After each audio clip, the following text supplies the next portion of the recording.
Hello and welcome to the Spirit Guides podcast with your host, Mark Chatterton. Today, I am pleased to welcome on board from the USA filmmaker, author, and musician Richard Martini.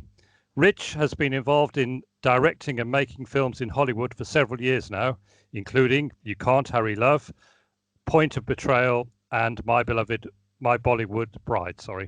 In 2012, he directed a documentary on the work of Michael Newton on past life regression, and it is through his work in filming past life regression sessions that he has become involved in the world of the afterlife, or the Flipside, as he calls it. As a result, he has written and published 6 books on this subject. His first book, Flipside, A Tourist Guide on How to Navigate the Afterlife, became a bestseller on Amazon. He has recently released his 6th book, entitled Architecture of the Afterlife, The Flipside Code, Discovering the Blueprint for the Great Beyond. He also regularly has a Hacking the Afterlife podcast, which you can see on his website, called The Martini Shot. And I think you would agree that Rich has plenty of different experiences to talk about. So a warm welcome to the show, Rich.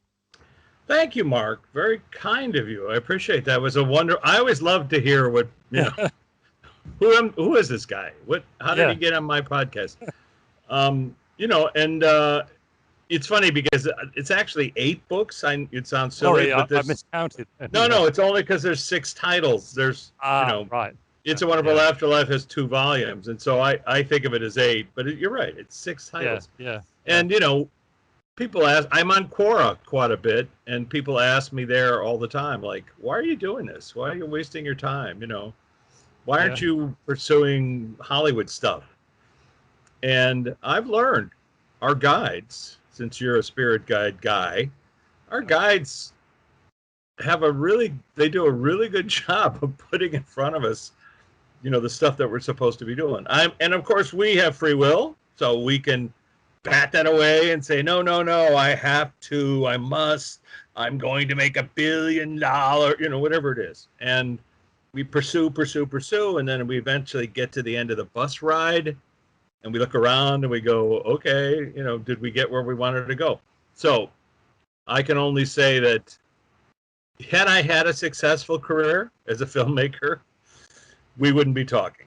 No. Let's start with how did you actually get involved? You actually filmed these past life regressions, and you've done over 50, I understand, now. Yeah, that's today. Right. So how did you get involved with it? Well, to clarify, I've done 100 to date. 50 are with hypnotherapists doing deep hypnosis, and 50 are with people like yourself, lives on a broadcast or whatever it's called, podcast or blog or radio or television. It doesn't matter. Or on a coffee shop where I'm just talking to somebody, chatting with them casually, and they start to access these things. But in a nutshell, how I got involved was a friend of mine died, started showing up, and I was, convinced that I was making that up, but she was giving me new information, things I couldn't know, couldn't be cryptomnesia, things about herself, things about me, and instead of ignoring that, by adding that away, I started to examine it, and that took me in quite a few places. Because she'd been a Buddhist, I started studying Tibetan philosophy, but eventually I got to the work of Michael Newton. In a roundabout way, I was in London, I met an Oxford professor, shook his hand, heard a voice in my head say, "This is why you're in London." And then 6 months later, he was the person who turned me on to Michael Newton's work. And I saw that Michael Newton was doing a talk, a workshop in Chicago, my hometown. And I reached out to them and said, I'd like to make a documentary about this topic. People under hypnosis claiming, skeptic, jaded Hollywood guy, claiming to be able to access the afterlife. And to my shock and surprise and dismay, they said, sure, come to Chicago. And so I filmed Michael Newton's last interview, even though this was like 2008. He passed away in 2016. But they gave me free and full, unfettered access to everything they were doing. And I started filming people under deep hypnosis and saying to myself, like, how can this be? that these people are saying the same things which are contrary to religious beliefs, the religious tenets, contrary to scientific thought or theory, but consistent. Contrary, but consistent. And after about a week of filming people, they said, why don't you try one? And I thought, great, I can prove this fake, false, not true. I don't believe in the afterlife. I don't think I can be hypnotized. You know, I got a monkey mind. It's all over the place. I drink a lot of coffee. Unfortunately, that's not what happened. So I allowed that whatever was going to happen, I was going to be truthful about it. And I turned the camera on. And if I didn't see anything, you know, if they said, what do you see? I was not going to oblige them with something made up. I was going to say, I don't see anything. I see darkness. I'm going to say it for 4 hours if I had to. But they assigned a hypnotherapist who's really good with me. And within about, I don't know, maybe half an hour, 45 minutes, I was seeing all kinds of things, talking to all kinds of people, consciously saying, I must be making this up. But allowing myself to say, oh, this is what this means. This is who that is. Oh, here's my friend who passed away so many years ago, and now we're talking about this, and she's showing me this new information. So I realized it's related to, and if I can just make this little side turn here for a second, it's related to consciousness, how consciousness functions in the human brain. And for a good overview of that, I recommend to people to take a look at Dr. Bruce Grayson's YouTube talk. It's called, Is Consciousness Produced by the Brain? I interviewed Dr. Grayson. I stayed at his house. He allowed me to excerpt that and publish it in my book, It's a Wonderful Afterlife.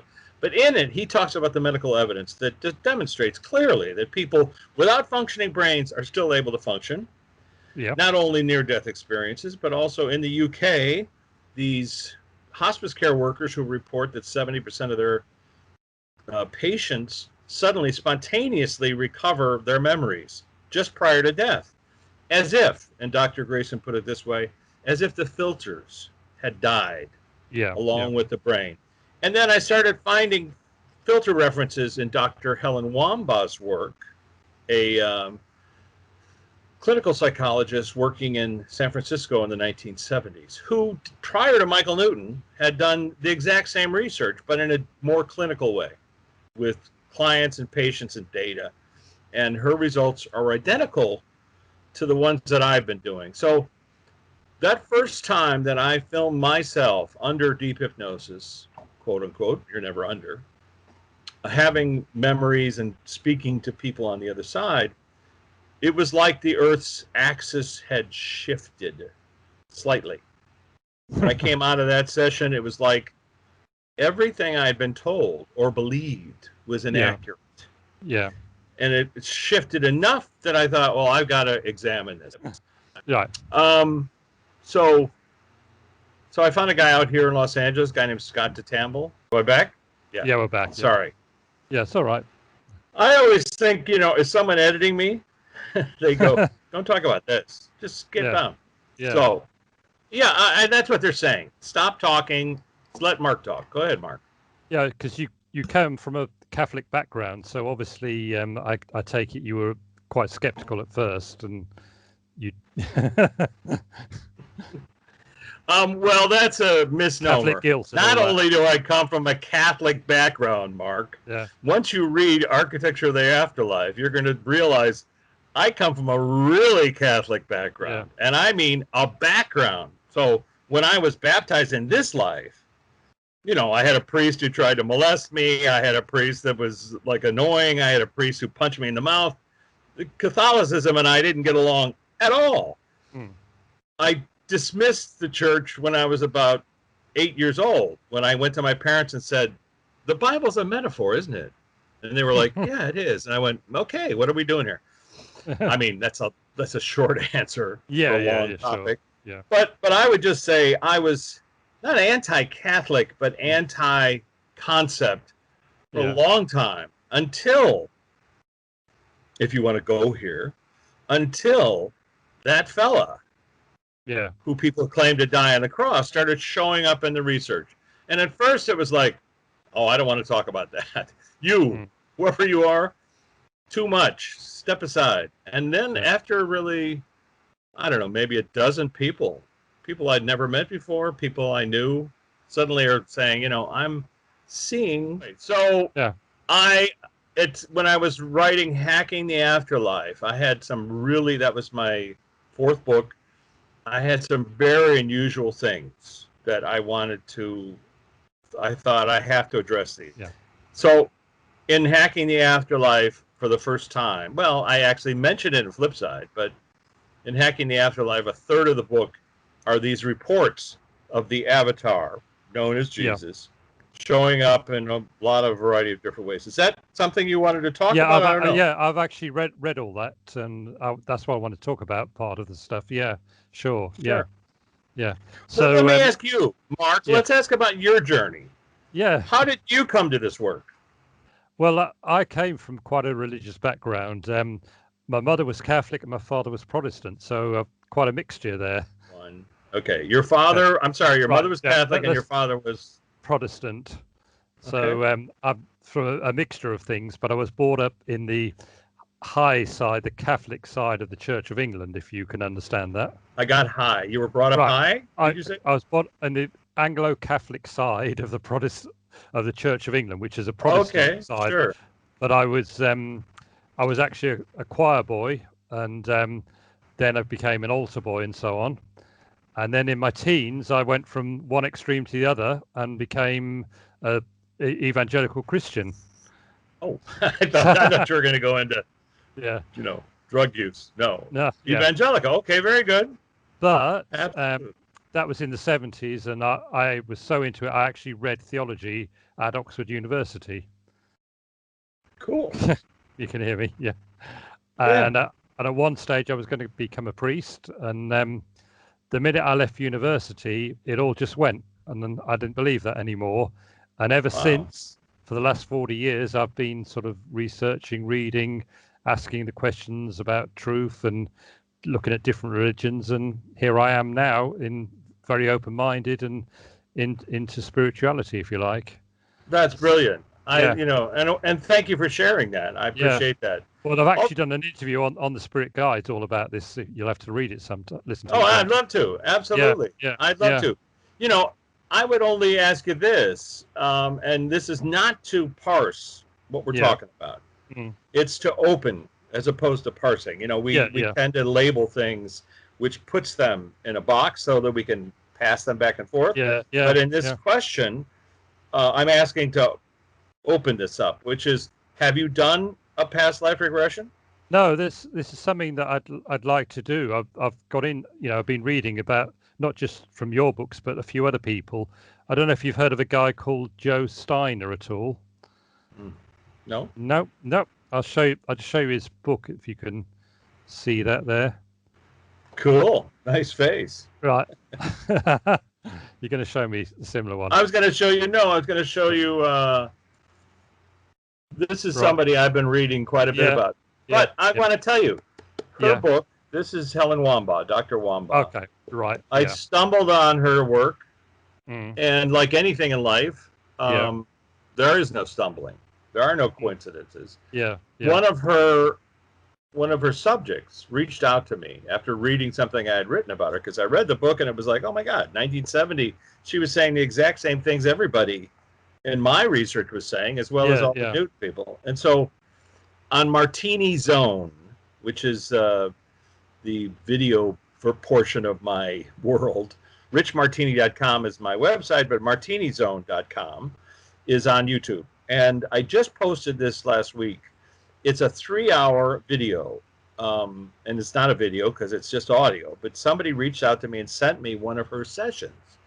And it's very old school, the way she talks, but it's 3 hours of a past life regressionist doing a session and telling you and asking you to access these memories. And all I can say is, it's not an individual session, which is something you and I can do right here live on the air if we wanted to.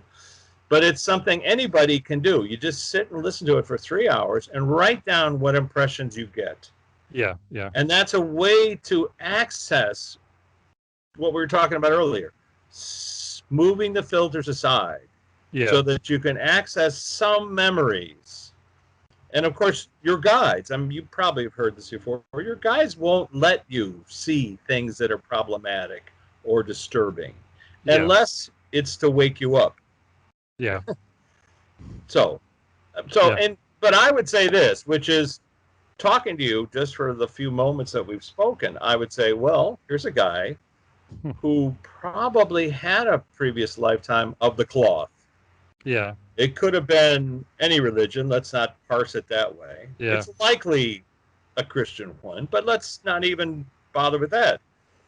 Because once you get the robe on, all the rules go out the window. Everybody stops talking about the philosophical, and they start telling you about, how to kneel, as we know. But in my own case, in Architecture of the Afterlife, which you haven't gotten to yet, but you will eventually, take your time, there's a very unusual chapter called The Saint. Yeah. And it relates to a past life regression I had. It was my 6th. So it was like at least 10 years after I started this research. So you think, well, this was like a pretty important detail. Why would I leave it out? And you realize your guides show you things in the order you're supposed to get them. If I had seen this recalled lifetime of a Dominican priest in Florence in the 15th century, I would have blown my mind. I wouldn't have been able to parse it or even talk about it. But now that I've been doing all this other stuff, I get to it, I go, oh, of course, totally makes sense. Hence why certain dreams of mine have been in Latin. Not because of a life in the Roman era, but because of a life of a guy who used to write in Latin about these topics. Yeah. Because I also know that you did a past life regression where you discovered you were a Buddhist monk in Tibet as well. A past life regression where I what? What did I do? You were a Buddhist monk in Tibet. Yeah. Yeah. In the 1600s. Yeah. And what's interesting about that, I was thinking about it the other day, because, listen, I deal with this topic a lot. And people ask me, how do you know? How do you know that this wasn't made up and invented? I mean, I've been to Tibet. I've been to Lhasa. I've been to the locations that I recalled, let's say.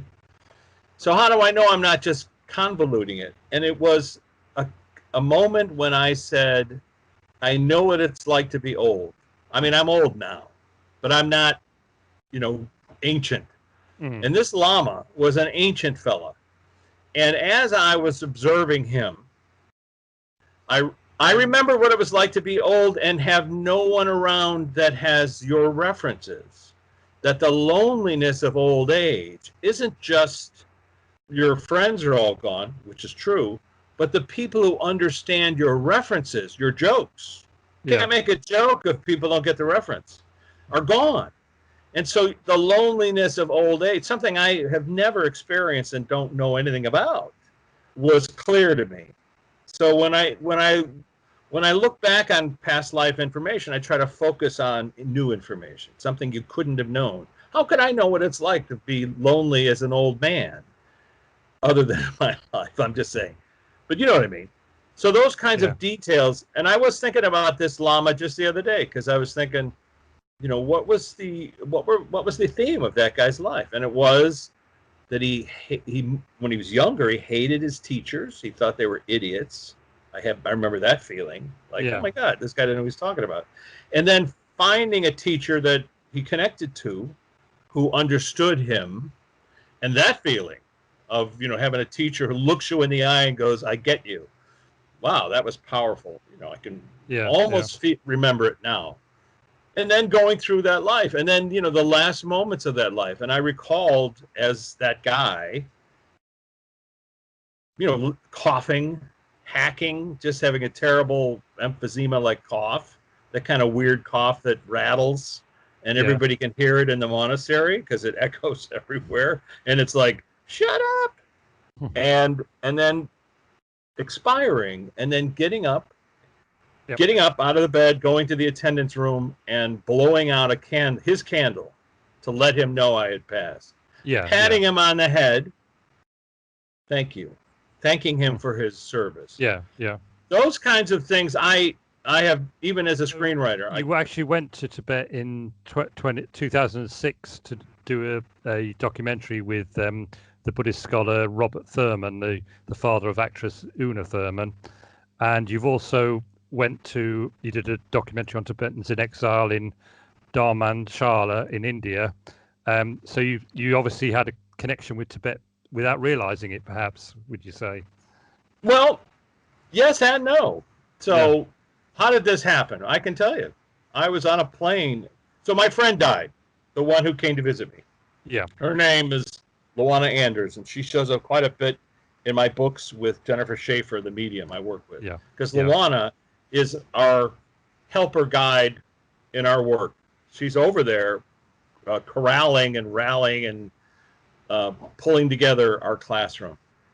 But at the time, Luana had passed away in 1996, and our mutual friend, Charles Grodin, the actor, who she introduced me to, they were best pet friends, he invited me to come and produce his show. And on the plane to New York Times Sunday edition magazine, I opened it up, and there was an article about Robert Thurman talking about how when his teacher had died, he had reincarnated as a young boy in Dharamansala, and he had gone to visit this 5-year-old. And he said he didn't tell anybody he was coming. He was sitting in the patio, and the kid was riding one of those tricycles that are the kind that was in The Shining, and rode around in a circle. So he's watching this former teacher of his, now a 5-year-old, riding in a circle. Kid rides out to his foot, stops the bike, looks at him, and says, "Thurman, why did you leave the monkhood? You so disappointed me." And Thurman said it was startling because he looked just like his teacher. He didn't tell anybody his name. And when I read that, I thought, oh, here's a guy who knows why my friend has been coming to visit me. That's what I thought. So I got to work at NBC, and I contacted Thurman, and I said, can I audit your class? And he said, oh, no, it's a philosophy class for PhD candidates. How familiar are you with Hegel and Kant? He said. And I said, they play for the 49ers. Come on, Bob. And I wouldn't take no for an answer. So he let me audit the class. And sometimes in life you meet people whose minds are just, way in the other zone. He's one of them. And I went to India with him and his wife, Nina, became friends. And then at some point I was making this Bollywood movie, and I wrote to him, I said, hey, if you're ever taking a trip. So I wrote him an email, and I said, Bob, if you're ever going to Tibet again, I'd be happy to film it for Tibet House. I'll film the journey. And I got this email. I'm on a movie set in Juhu in Bombay, and it said, if you can be in Kathmandu on Tuesday, you can film our next trip around Kailash, which, 2 months in Tibet with Robert Thurman. It's online for free. Anybody can tune in to Journey into Tibet with Robert Thurman. But I was sitting on the tarmac and in the plane and thinking, how the hell did this happen? How did I get here? I'm here. And then, you have this experience of being home, and you're like, home? I've never been here. How could this be? And as we went all across Tibet, I had that feeling over and over again, made these films, and ultimately, and it was because my friend, I forgot to add, when I read that thing about Thurman, my friend who died was a Buddhist. Yeah. She was a Nichiren Shoshu Buddhist. But I thought, Thurman, Buddhist, Luana, Buddhist. Maybe if I study Buddhism, there's an answer to how consciousness exists after we die. Now, every Buddhist watching this will say, there is no self. There is no, you don't exist between lives. You're a wisp of smoke. That's the belief. Yeah. It's just not in the research. Because when I got to Tibet and when I did this research and when I went around and visited all these things and remembered things, I I had had an experience, and people who've read Flipside know this, where my friend Luana pulled me out of my body into an out-of-body experience and took me to the realm she's in and showed it to me. And she said to me, "You were looking for me. This is where I am." Because I had been wondering, well, where are you? If you can visit me, how do I visit you? I was fully conscious when that happened. And so the idea that between lives we're not fully conscious, we're not aware, we're a wisp of smoke, is just not in the research. So you see, I went with Thurman, I did that thing, I studied the philosophy, I found it, didn't have the answers, and eventually it took me to this Oxford professor, Robert Beer. So which takes us back to you, Mr. Theology. And so there's a connection there straight away, isn't there? Oxford? Absolutely. And the question is, my question to you would be, who is it on the flip side? Yeah. Is it your higher self? Is it a guide? Is it a teacher? Is it Aunt Betty who wants you to explore this stuff for you to act? Or maybe you're just healing people. Maybe they just want you to share this information so people out there listening in can be healed. What do you think it is? Well, I've explored that, to be honest with you, and I'm not sort of going to say it's that or that. I'm sort of fairly open-minded on that at the moment. I tend to be quite flexible in my thinking, if you like. I don't say this is the answer or that's the answer. Maybe I'm sitting on the fence. I don't know, but this is perhaps why I do this. And I'm, as I said, I've interviewed quite a few different people, spiritual teachers, and I'm getting quite a wide range of answers and things. So yeah. Well, I would, if I can, based on the research and based on talking to a lot of people, when I film people talking about this, about their journey in this life, doctors, teachers, nurses, especially, also musicians, artists, creative people, they often say that the healing light of the universe is almost on the same frequency that creativity is. It's literally like side by side. So people who choose lifetimes of healers, shamans, doctors, whatever it is, they're sharing that light of the universe, whatever if you want to call it, that energy of the universe, with others to heal them. So when I meet a nurse, a hospice care nurse, for example, who says, this is weird. The research you're talking about, I've seen it so many times where patients suddenly remember all their children, or I even see them go out of their body. But I'm a scientist and I don't know how to reconcile these concepts. I'll tell them. It's unusual you'd say that, because most of the people I talk to say they should choose lives of healing. You're actually doing this great service to these people as they're leaving the planet. I mean, you're literally guiding them to the garden gate. Here's the gate. Even though you might not understand what's on the other side of the gate, or like you said, I'm on the fence. You can see into the distance. But that doesn't mean you don't enjoy life and everything. I mean, eat the pizza. You have the cappuccino. That's why we're here. If it's true that we volunteered to come here, then look around to see, who is it that I came to help or heal or teach or learn from or share my pizza with. I mean, that's really the essence of it. When I talk to these people who talk about, the choice of their life and how they worked out all the details and they went through all their different lifetimes and they saw what they didn't do and what they want to do, ultimately, they're here to share, to be connected. And that's one thing also I'd like to mention in this research for somebody out there, especially today's times, depression, feeling alone, especially when you have to be alone. You're never alone, ever. You choose to come here. All your guides weighed in on the choice. Some of them were like, no, you can't handle that. You said, yes, I can. I'm ready to go back. Let me back in there. Come on, coach. I can get in there and I can mix it up. I can have fun and I will learn the lesson I forgot to learn the last time. I swear to you, I promise. And when you become aware of that, whether it's through hypnosis, LSD, out-of-body experience, a near-death event. I don't recommend those, but it happens. Or even guided meditation, or even just listening to us talk about it and allowing for the possibility that what we're saying is accurate. That's like opening up the garden gate.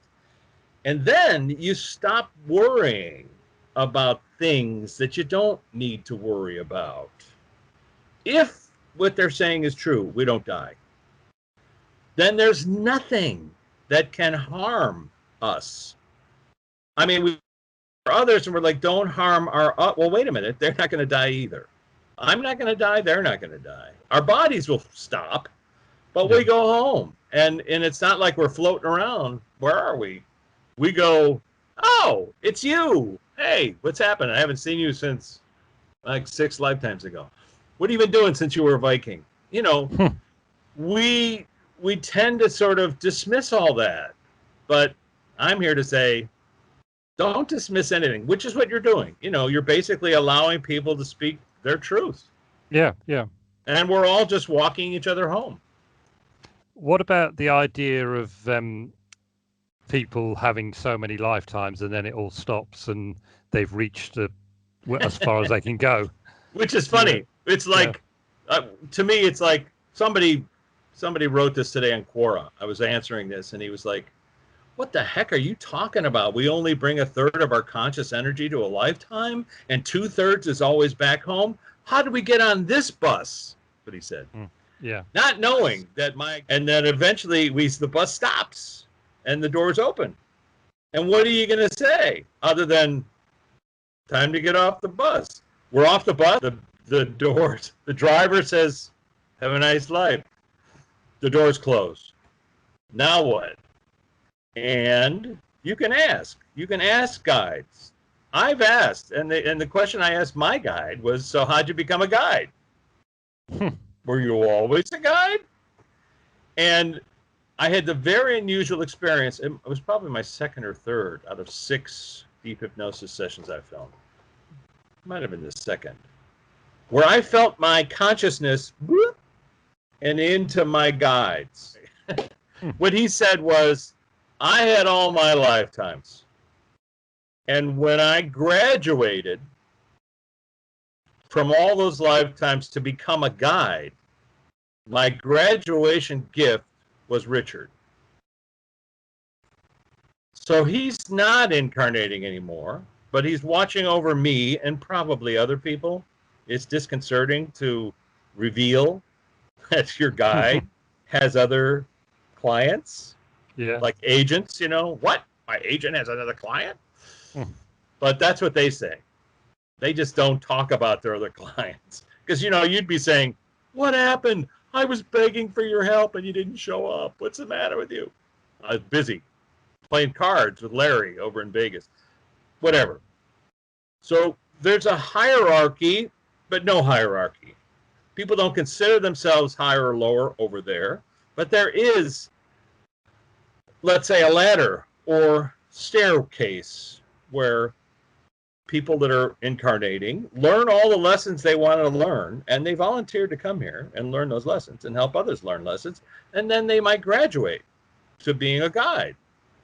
And then they might watch over somebody else's all their freaking lifetimes. Imagine how boring that will be, but they do it because time is different outside of here. Yeah. Right? It's like, well, what's a big deal? Yeah, I can spare a month to watch over 20 lifetimes a year.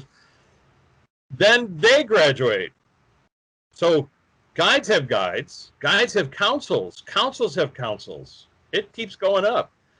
In Architecture of the Afterlife, I interview, and I must, you know, it has to be 100 council members. I mean, what I'm saying is I'm in a session with somebody just talking about, without any hypnosis, and they're saying, I'm here with a council. If you look up Dr. Drew and Rich Martini on YouTube, you'll find a 15, 20-minute conversation where Dr. Drew, total atheist, skeptic, doesn't believe in the afterlife, is talking to his council. And he identifies all 12 of them, and he names them. I mean, it's mind-bending. But I've done it so many times, it doesn't surprise me at all. But I'm interviewing his counsel, you see. He's not. But he's doing the answers. So I say, who's the first counselor on the left in your visual? And they'll say, it's a man, a woman, a thing, a being, a light, a lizard, or that. I don't judge. It's an angel. Then I ask, so why are you appearing today as this man, woman, whatever? And then they'll tell me. And then I'll ask, have you ever incarnated on Earth? And quite a few say no. And I go, so what makes you an expert? If you've never even been here, how'd you get on a council? Actually, I don't know if you know Simon Bowen, but he's a podcaster in England. And I did a session with him recently live on the air. Yeah. Because he had an experience of going to his council and they told him to go away. They sent him away. So he wanted to know why that happened. And we went. And I ducked him in. Took a side trip in. We got in. We asked, why did you guys, what was the purpose of allowing him to see his council if you didn't want to talk to him? And one of them said, because I always ask this question to council members, are you aware of my work? It's a weird question. Yeah. Not about me. But I ask. And now here's a person, I've never met them before. They're talking to a council member. I ask the council member, are you aware of my work? The person I'm talking to may not be aware of my work at all. Never read a book, nothing. The council member goes, oh yeah, we're totally aware of your work. Other council members on the same council may say, nope, never heard of you. Literally 2 people over. First guy says, yeah, we're aware of you. 2 guys later, no, who are you? Weird question, weird answers. But in this one case, in Simon Bowen's council, one of his guys said, oh yeah, we know you. You're the troublemaker. You're the guy who asks a lot of questions.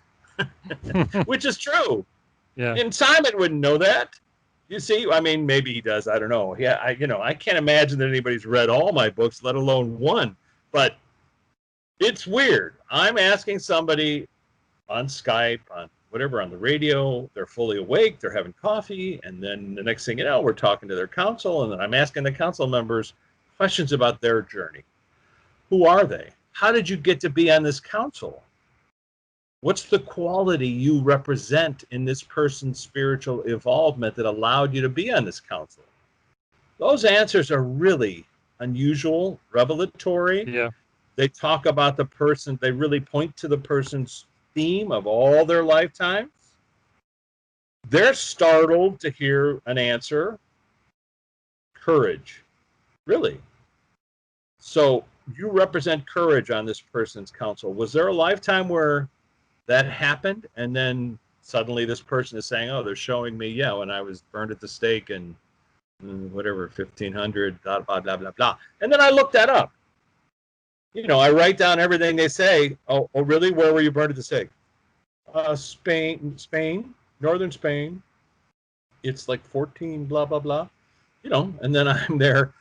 Oh, my God. Like 100 witches were burned at the stake one weekend in this town in Spain. I had never heard it. I didn't know it. So that's what I'm trying to do, is I'm just asking questions. I'm like yourself. I'm a little different than you. You're allowing people to speak their reality.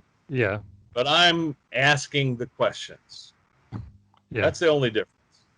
When somebody says, angels are this, this is what an angel is. And then I'll say, okay, well, the angel that you saw, that you remember seeing. I mean, I never saw an angel. And you notice whenever I mention the word angel, we freeze? I'm kidding.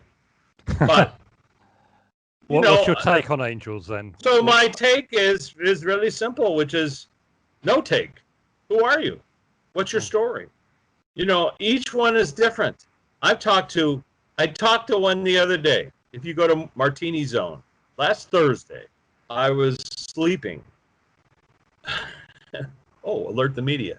Last Thursday, I was in my sleep prior to my session with Jennifer Schaefer, which we do on live online.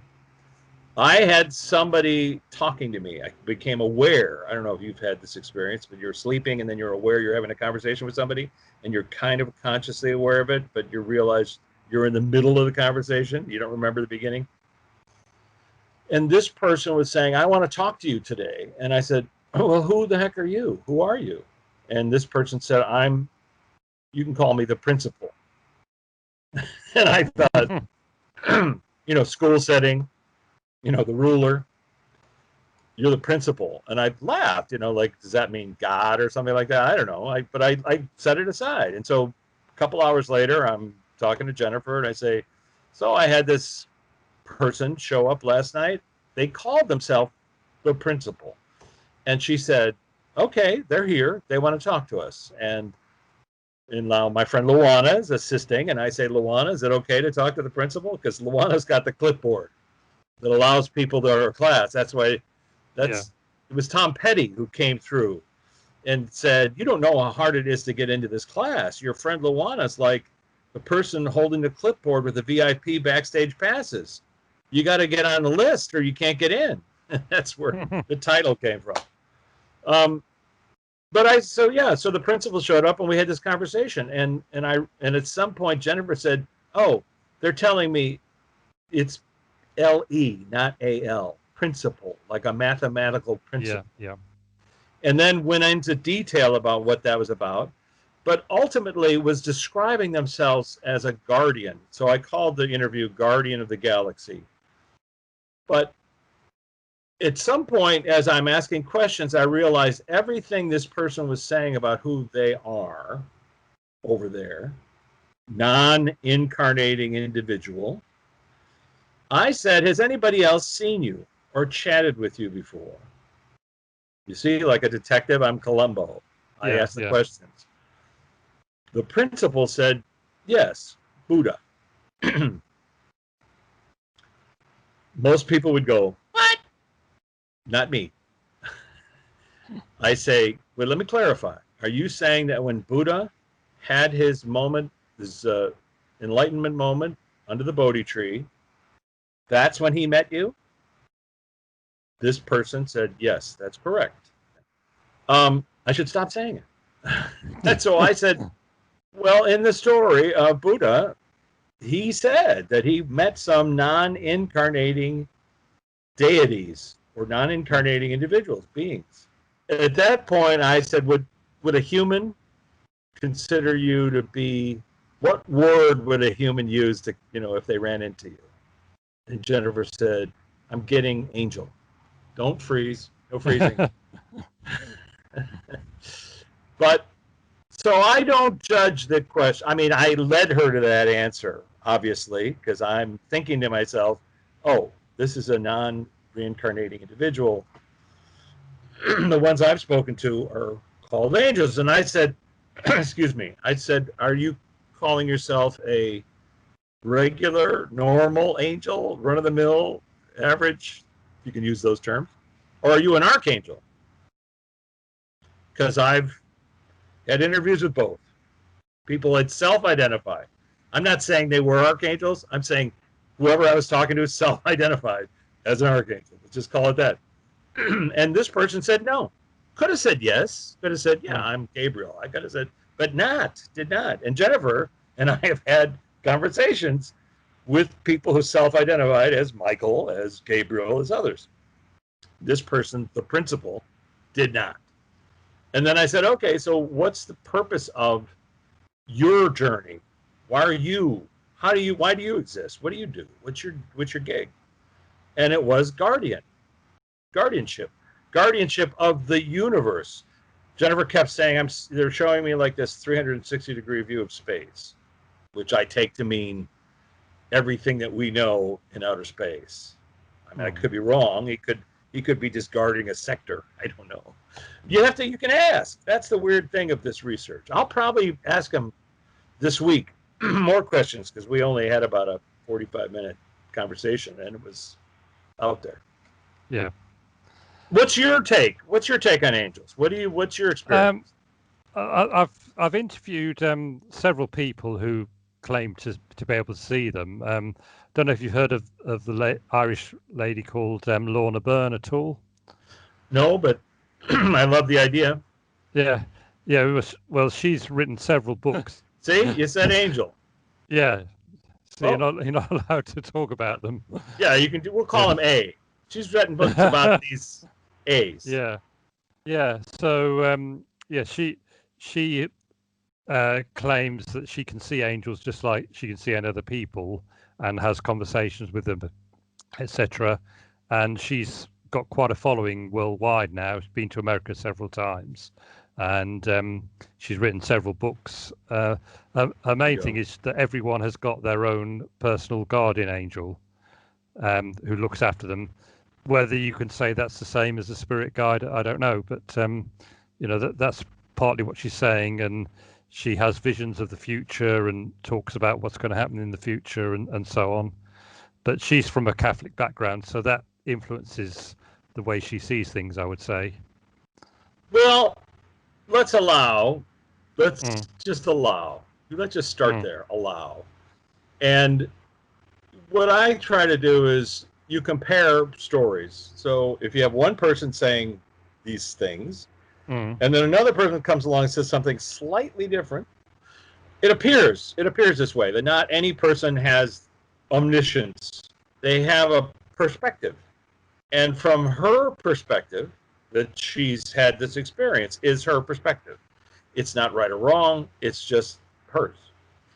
I would offer that anybody can ask questions to anyone who shows up in their presence. The trick is to not judge the answers. That's where the Catholicism comes in, because when you're judging syntax, in my case, when I run into an angel or somebody who says they see an angel, I say, could go over there and see if you can touch their wings. Ask them, is it okay?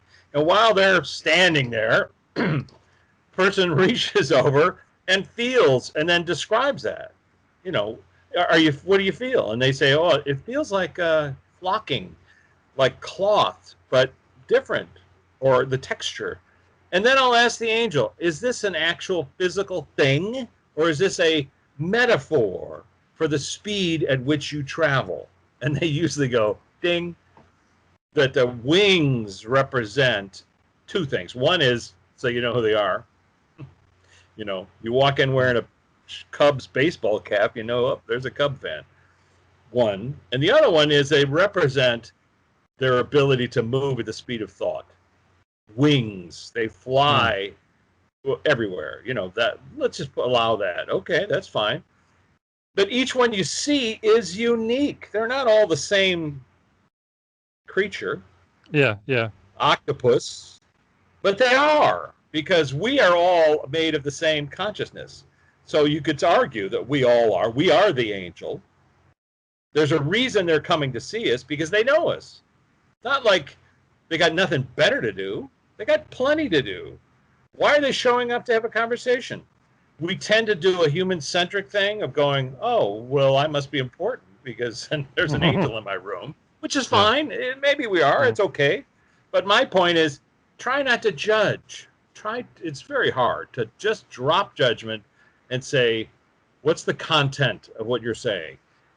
And I always go to the next step, which is, how do we help the planet? Now, I would offer that the future is not set. However, people who can fly have a better perspective. They can see likely outcomes. Yeah.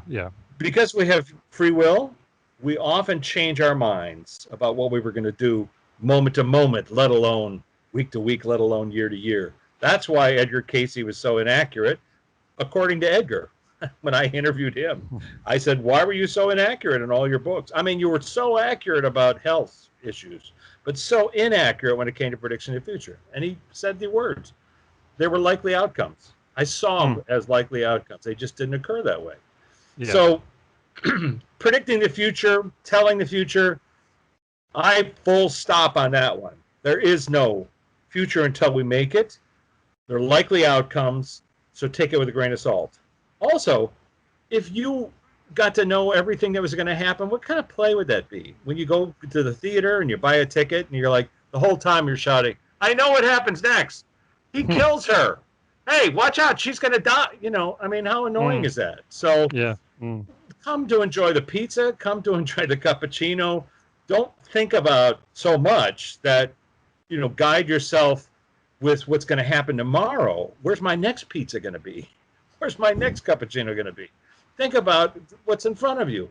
the people that you chose to be with, that chose to love, that chose to learn lessons from, to give love to. And love, this weird love thing, you know, you try to look up love in a science dictionary, it doesn't exist. There is no such thing. I mean, they have no definition scientifically of love. We can argue what it is. We can point to people who've had the experience of love. They know it. People who've never had love don't know it. Does it exist? Obviously. But what is it? And what I've heard consistently, because people talk about once they go home, they experience unconditional love. When they first said it, I was like, oh, yeah, I know what that is. But then I thought, why do I know what that is? Unconditional love's not really on the planet. It's not really on the pulpit. It's not in movies. It's not in books. But we all know what it means. Some people have it with animals, some parents, some family members, not all. But I hear it consistently. If you can open your heart to everyone, you can experience God. If you open your heart to everyone in all things, that's how to experience God. If that's true, and I heard this from a guide, it's in the book, It's a Wonderful Afterlife. If that's true, then how simple is that? All you got to do is open up your heart, unconditional love, to everyone and all things. It's funny to say it because it's impossible to do. We just can't do it. We spend so much time parsing who said, what is, who am I, bada ba boop.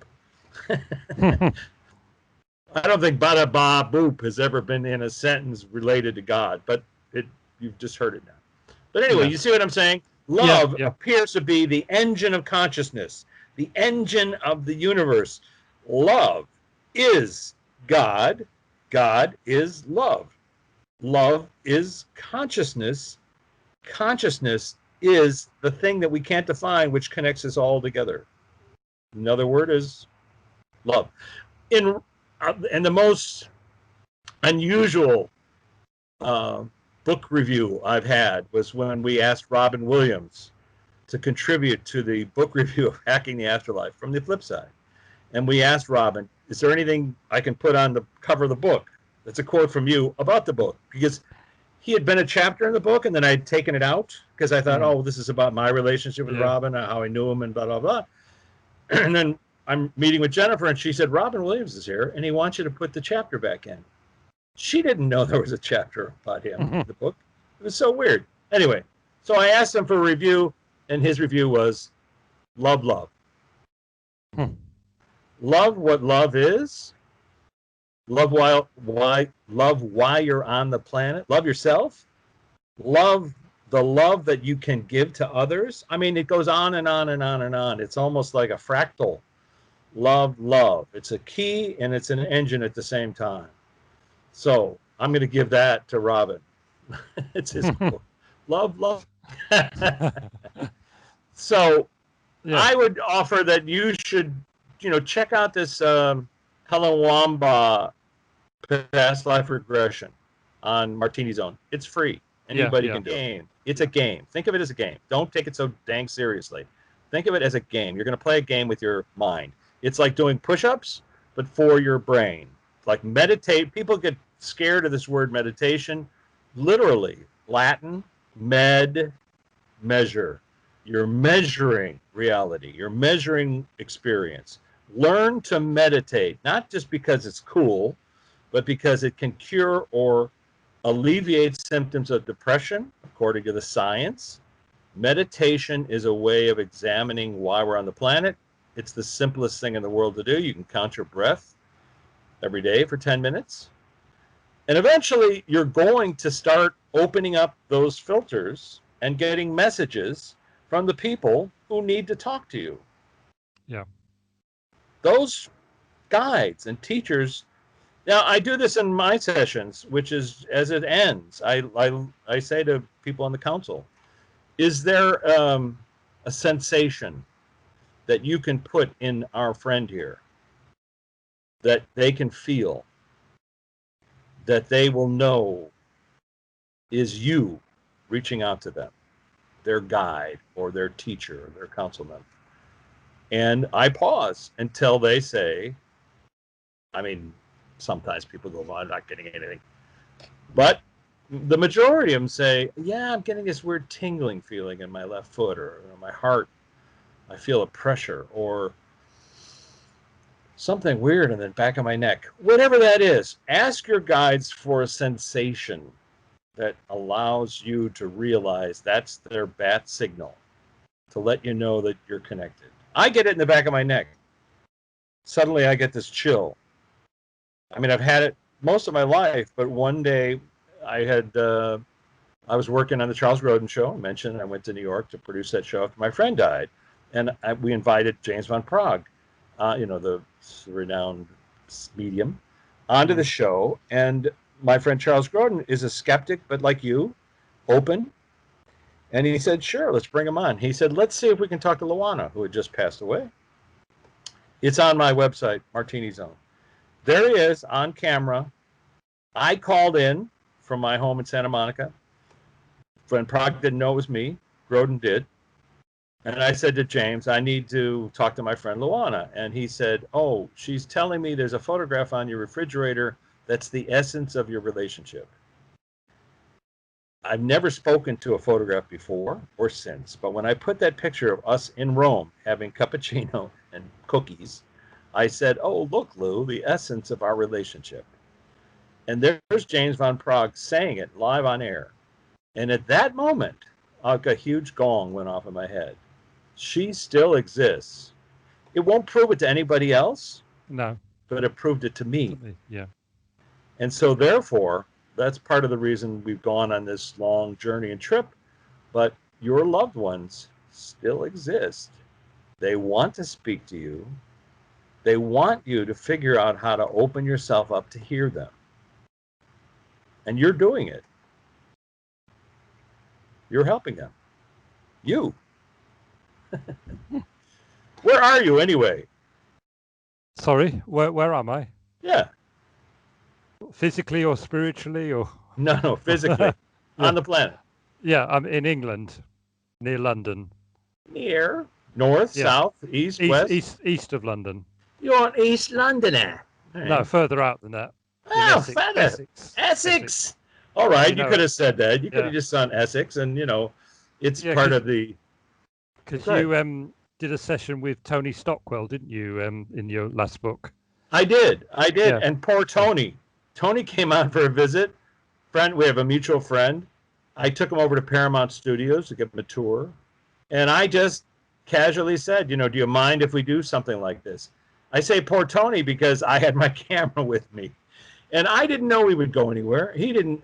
He'd never heard of this. I asked him specifically what the first moment he knew in his life that he had the ability to talk to people on the other side. And he said it was a small boy had appeared in his room when he was a kid.